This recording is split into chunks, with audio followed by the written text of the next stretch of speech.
Hi, in front of me is Samsung Galaxy Tab A9 and today I would like to show you how you can set up Face Unlock.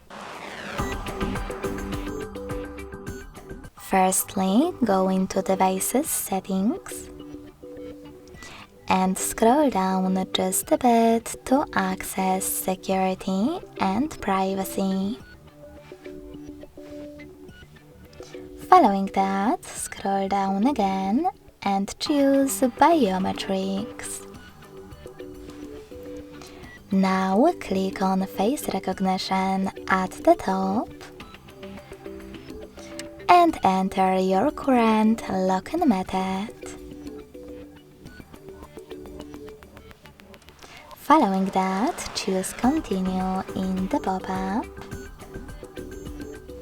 Then continue one more time.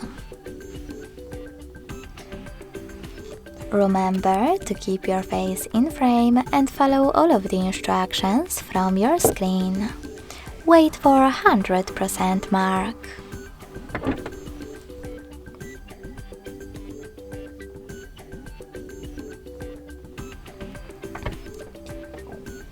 Now you can adjust all of those options however you want to, and when you finished, go back. So finally, when I switch off my screen, then turn it back on, I can see that Face Unlock is working properly. Thanks so much for watching. If you enjoyed this video, leave a like, comment and subscribe. Bye!